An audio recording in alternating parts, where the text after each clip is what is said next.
ಬಹುಶಃ ದೇವರಾಜ ಅರಸು ಅವರಿಗೆ ಮುಖ್ಯಮಂತ್ರಿಯಾಗಿ ಮುಂದುವರೆದಕ್ಕೆ ಬಿಟ್ಟಿದ್ರೆ ಎರಡನೇ ಅವಧಿಯಲ್ಲಿ ಬಹುಶಃ 10 ವರ್ಷಗಳ ಕಾಲ ಅಂದರೆ 2 ಅವಧಿಗೆ ಪರಿಪೂರ್ಣವಾಗಿ ಈ ರಾಜ್ಯದ ಮುಖ್ಯಮಂತ್ರಿಗಳಾಗಿ ಒಂದು ದಾಖಲೆ ನಿರ್ಮಾಣ ಮಾಡೋದಕ್ಕೆ ಸಾಧ್ಯ ಆಗ್ತಾ ಇತ್ತು.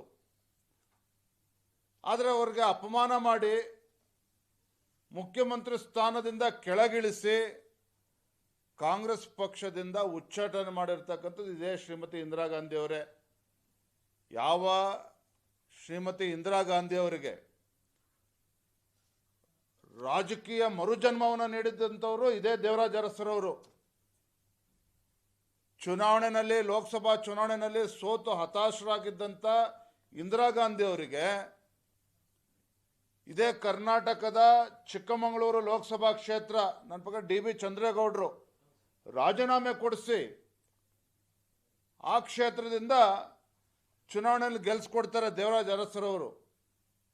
ಆದರೆ ಪಾಪ ಅಂಥ ಒಬ್ಬ ದಲಿತ ನಾಯಕನ ಒಂದು ರಾಜಕೀಯ ಅಂತ್ಯಕ್ಕೆ ನಾಂದಿ ಹಾಡಿದಿರ್ತಕ್ಕಂಥವ್ರು ಇದೇ ಕಾಂಗ್ರೆಸ್ ಪಕ್ಷದವರು ಶ್ರೀಮತಿ ಇಂದಿರಾ ಗಾಂಧಿ ಅವರ ನೇತೃತ್ವದಲ್ಲೇ ಆಗಿರುವಂಥದ್ದು. ಪಾಪ ಈಗ ಸಿದ್ದರಾಮಯ್ಯನವರ ದಾಖಲೆ ಬಗ್ಗೆ ನಾವು ಚರ್ಚೆ ಮಾಡೋಣ. ಅವ್ರಿಗೆ ಹೆಮ್ಮೆ ಇದೆ, ಸಂತೋಷ. ನಾನು ಪದೇ ಪದೇ ಹೇಳ್ತಾ ಇರ್ತೇನೆ ಎಲ್ಲ ಸಭೆಗಳಲ್ಲಿ, ಕಾರ್ಯಕ್ರಮಗಳಲ್ಲಿ, ಮಾನ್ಯ ಸಿದ್ದರಾಮಯ್ಯನವರೇ, ದೇವರಾಜ ಅರಸವರ ದಾಖಲೆಯನ್ನು ಮುರಿಯೋದಕ್ಕೆ ಹೊರಟಿದ್ದೀರಿ. ತಾವು ಎಷ್ಟು ಅವಧಿಗೆ, ಎಷ್ಟು ಸುದೀರ್ಘವಾಗಿ ರಾಜ್ಯದ ಮುಖ್ಯಮಂತ್ರಿಗಳಾಗಿ ಆಡಳಿತನ ನಡೆಸಿದ್ದೀರಿ ಅನ್ನೋದು ಮುಖ್ಯ ಅಲ್ಲ.